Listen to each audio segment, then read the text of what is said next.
there, viewers, and welcome back to the Self-Made Auto Channel. Sitting inside the 1998 Ford Ranger. It's got a stick shift here on the floor. 249 or 096 are on the clock. Evidently the money light is on.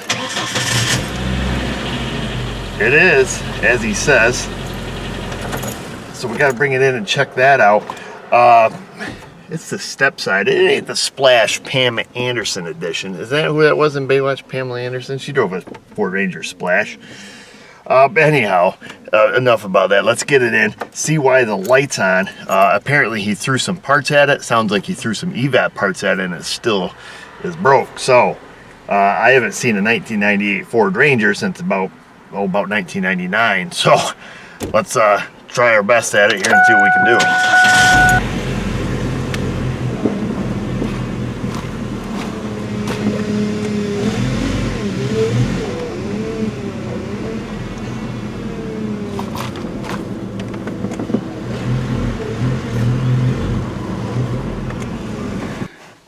Okay, so we have your classic P1000, so that's going to be common on a Ford for the engine light being reset and the monitors aren't done. And then EVAP control, vent valve control, circuit malfunction. So, sounds like we're having a problem with the canister vent valve. So that shouldn't be too hard. Sounds like it's a circuit problem, so, you know, blown fuse, broken wire, bad computer would be my first assumption. And from the sounds of it, this sounds like he was combating EVAP code. So I don't know what we have for data here. Let's just see if there is a vent. Okay, so we have canister vent status, no fault. It is off currently, and then it appears to be that it can be duty cycle controlled, which is interesting. Let's just see if we have any bidirectional controls. And if we do, we'll go find the little guy.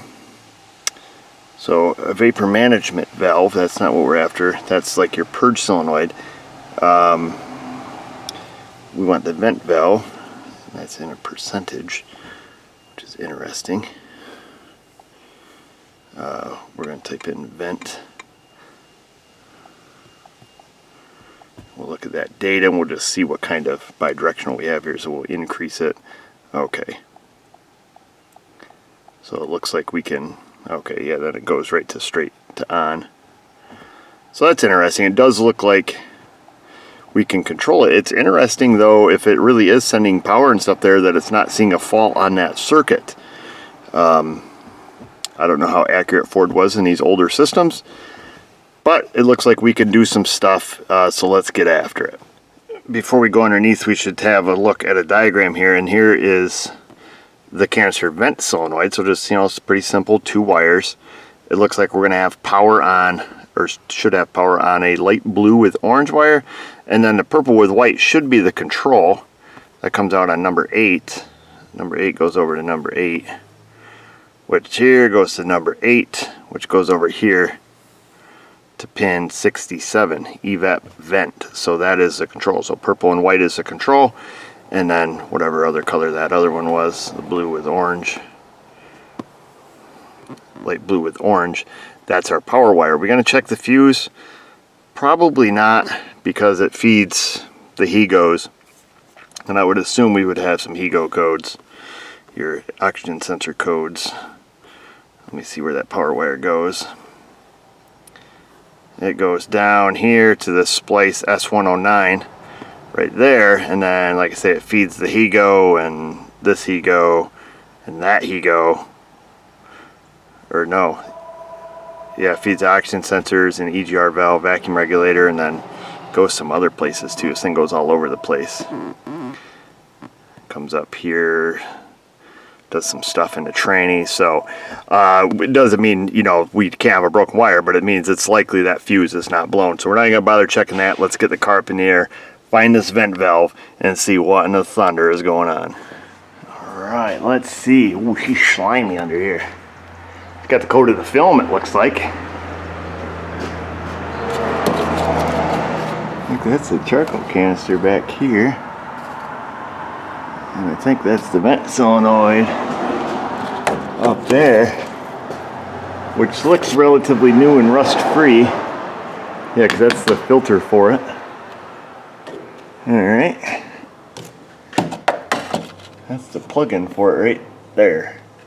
Enhance. Unenhance. So that's the plugger.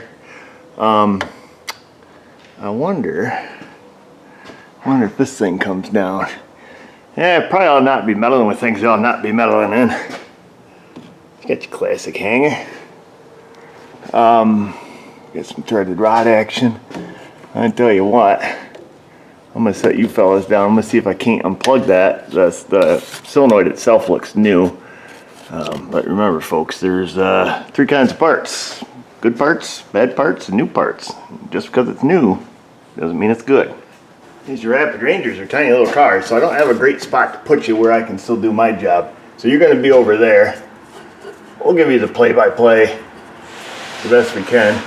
So I'm going to try to reach this little fella, try to feel the lock tab on it and get her unplugged. Oh, look at that. That was pretty easy. Okay.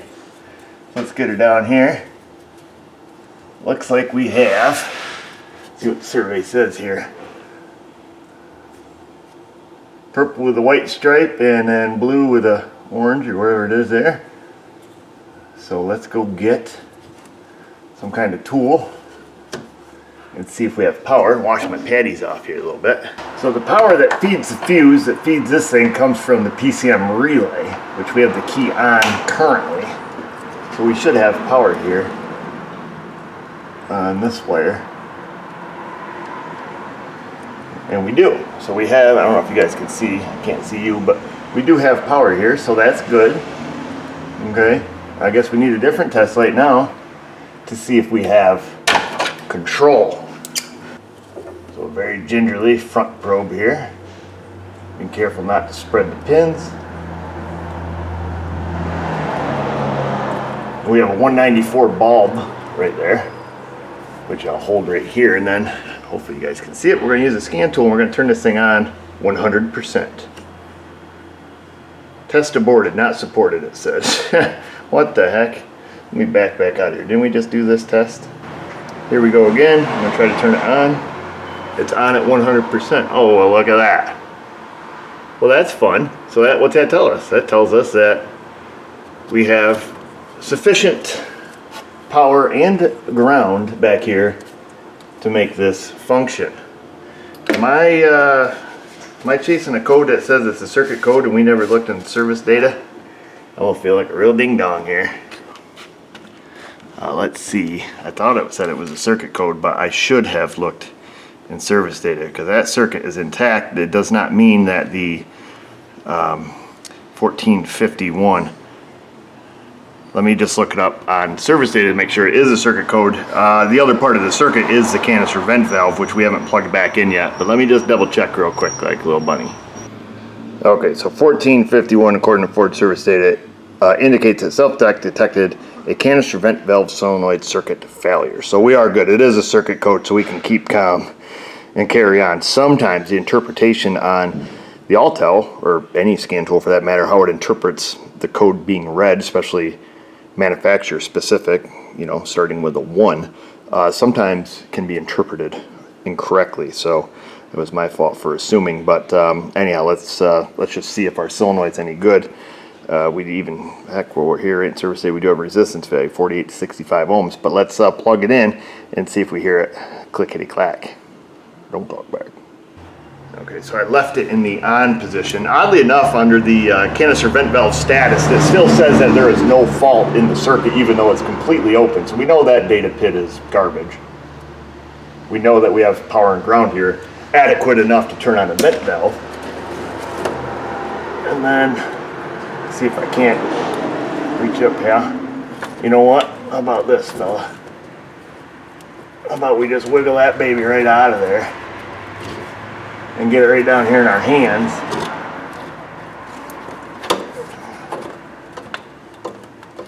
There she is. And then we'll plug it in down here where everybody can see it. Very, be quiet.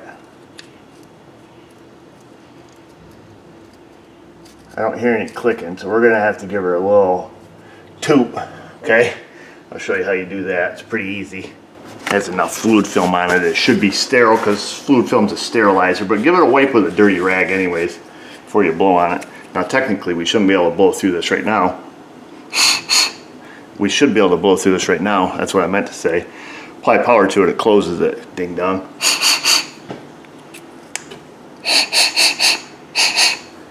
Wow, look at that. And we should still have power and ground running to it, and the pins felt good. So we're gonna back probe it just to make sure. Boop, so we have power and ground going to it. And as I said in the beginning, just because it's new doesn't mean it's good. So that was easy. Then they gave us a homage spec on it, which I think was something. Gosh, I can't remember anything lately.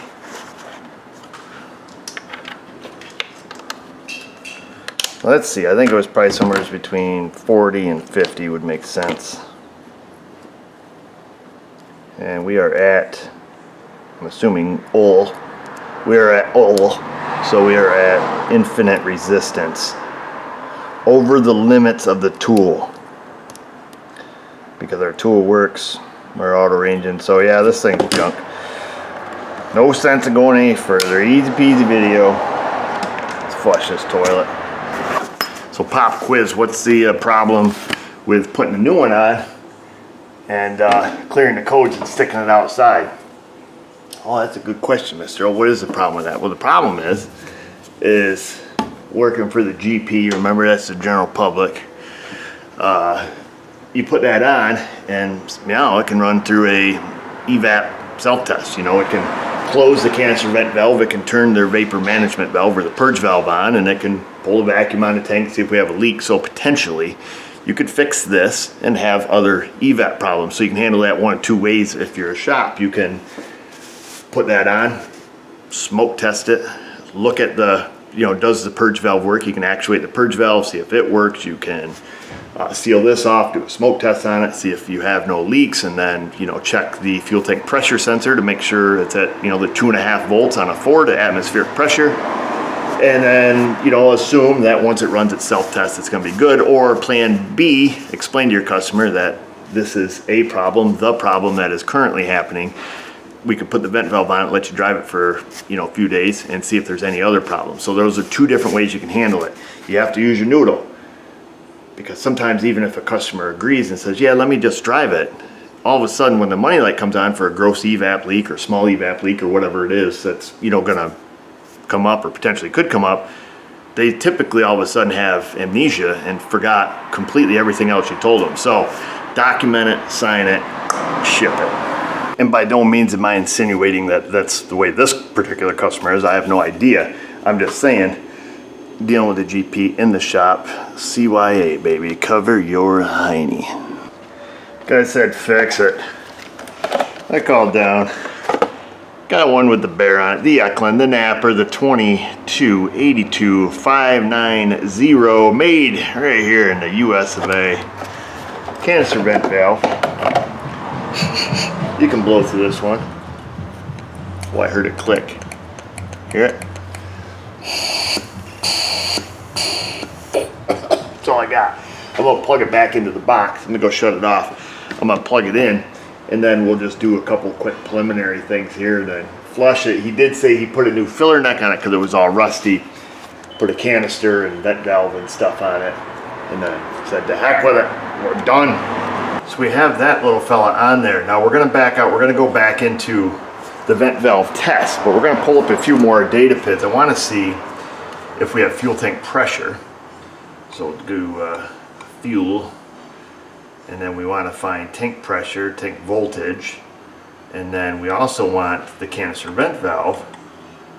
We're going to type in vent, we're going to pick them out, which I think, yeah, I've already got them picked there. Fuel tank pressure, okay. So then we want to come in here, and right now we're close to 2.5 volts, so we're at negative 0.10, which this is how it's translating to atmospheric. There's no, the vent is open, the system's open.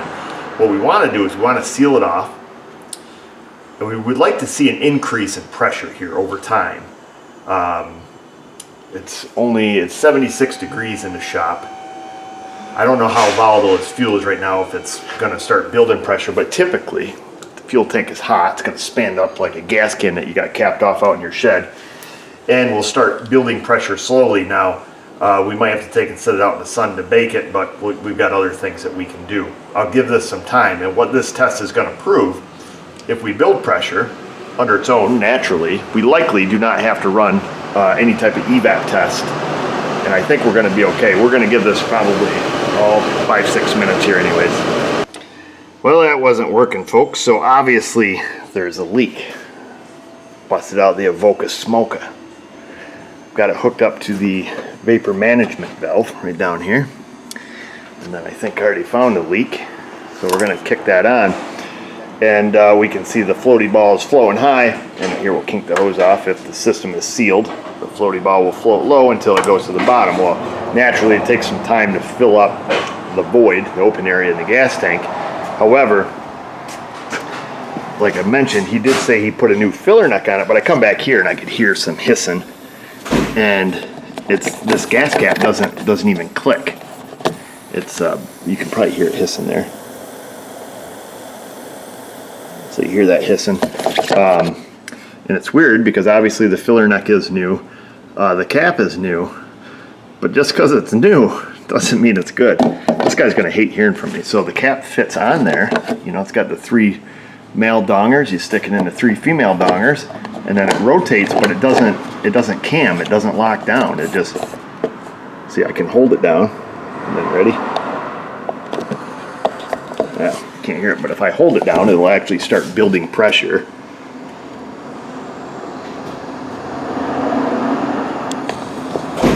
Yeah, you guys ready? There we go. So we can hear it hiss out of there. So I'm gonna wait for Napper to bring us up a new cap. I think this guy got a whole bunch of brand new junk parts from the sounds of it, or from the looks of it, from the evidence collected.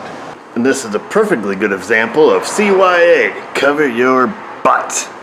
As we've learned, you know, we fixed the vent valve, which that was the code. But you know, if this thing left, just like I mentioned, you know, it's going to come back. It's going to come back with that gross leak. So we're going to make our best effort to make sure that, you know, we've diagnosed the entire EVAP system. And once we know it can seal up, then we're going to go ahead and make sure the purge valve works. And then if that works, then technically the rest of it should work, providing, you know, the ECM does its deal. So. That's it. We're playing the hurry up and wait game. 7:03, 17:18. I don't know. I got a bad feeling about this. I've seen some aftermarket filler necks that just don't work right. Because this looks about the same. Am I right, my guy? Let's see. Yeah, that one feels a little different, but it doesn't really feel like it cams down hard. Let's, well, I guess we could tell. It doesn't click though. Doesn't it say on it that it should click? I'll tell you, until cap clicks, quote unquote, or quote unquote, service engine light may be turned on. It's the owner's manual. This one definitely feels different, but not great. At least this one makes a little snippy snap. This one doesn't do anything. This one just flippy floppy. So let's stick this one in. Stick it in, baby! There we go. Let's go see if that one does not leak, or it leaks. Hey, look, we don't even have the Avoca smoker on, and guess what she's doing? She's building pressure already. So we'll let it go back to atmospheric pressure. We close the system, and theoretically, if everything is tight like a tiger, it should build pressure. So there, that cap works. What do you say, huh? Let's turn on the Avoca smoker. There she goes. Now we should be rapidly building pressure. Here we are. That's nice. It switches from inches of water to PSI for us. That's a really cool feature. I think that smoker only goes up to 0.5, I believe. But we'll see. We'll let her go. And we'll see where the old floaty ball goes. Looks like she's blowing some kind of relief valve under there, the way that thing's bouncing. Interesting. So watching that ball as it pulsates, I can go back by the cap and I can hear it. Very similar to this. So I don't know if it's blowing off the pressure relief in the cap, but what I'm going to do is we're just going to turn that off But I'm going to make sure that it can maintain its pressure. I see it's losing some, but I'm wondering if it's going to get to a spot where it plateaus and stays there. Without putting a lot of time in this EVAP system, I'm curious about this, particularly because it has an aftermarket filler neck. So this is where it seems to have steadied out about this 0.3 psi, and it's been here for some time now, to the point I'm pretty satisfied with it. So I'm almost at the point where I just want to check it under vacuum, because that's how the system normally works, is under vacuum, not under pressure. But I've never seen a cap that comes off pressure relief wise with just using the Avoca Smoka. So being that it's, you know, has steadied out here, I'm pretty satisfied with that. So we're going to open this up, let it relieve the pressure. That's quite a bit of pressure in the tank. So we can see that decay pretty quickly back to atmosphere. The smoke machine is turned off. And then, like I say, when we turn it on, just the natural pressure from the volatile fuel is starting to build up. So I'm pretty satisfied, I'm thinking. Ooh, what's that do?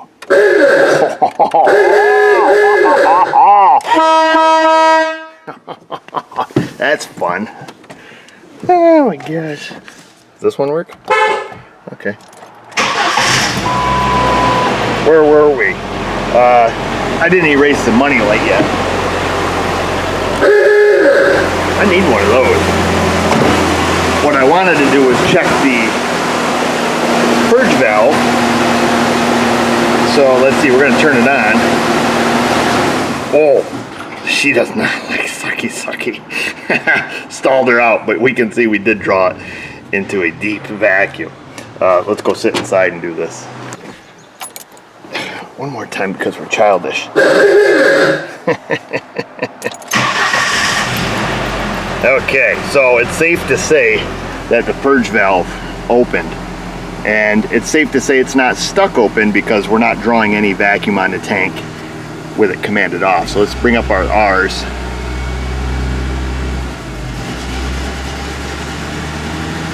And we can see it instantly pull vacuum on the tank. We'll shut it off, but it shouldn't be able to hold vacuum because the vent valve is open, and that's what we want. So this is what we expect to see. So again, we'll shut her down. Key on, engine off. We can hop back out. I think we're all on the same page right now. We'll go to the vent valve, and like I say, we should be good. We're wasting time at this point, but sometimes I like to show you guys stuff more than once. So let it sink in, and then I don't know why they duty cycle that. We shut that off 100%, and we start to build tank pressure. So we're good. I'm pretty sure we're good. I think we must have been hitting the gas cap relief with the Avoca Smoka. So I'm pretty sure we're in good shape for the shape we're in.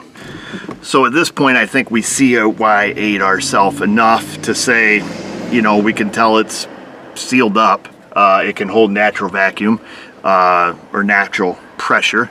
I don't think there's any, you know, big obnoxious leaks on the system, and it appears to be blowing off around that gas cap. However, I'm not 100% satisfied the way that gas cap fits, but we're also dealing with an aftermarket filler neck. So at this point, I can document what I've done for the GP. We'll put it on the bill. I'll explain it to the customer. You know, we replaced the gas cap. Ours fits better. We did the vent valve, which, you know, he's aware of.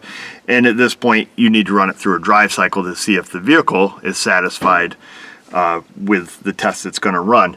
Used to be able to bypass the 5-hour cold soak or 5-hour hot soak on these Fords, so you could go out and quick run the EVAP test, but I didn't see the option on this one. So at this point, clear the codes, give it to the guy, let him drive it, and if the car's happy, boom, we're good. It appears that everything on the EVAP system works. Fuel tank pressure sensor, the purge, the vent, and the system appears to be able to seal itself at least up to 0.3 psi, which that's not how it works, you know, IRL. It works under vacuum. So I think we're golden. And why don't you be golden in that comment section? The questions, the comments, the Insta, the Facebook, y'all know. Y'all know. And just remember, viewers, if I can do it, you can do it. Thanks for watching.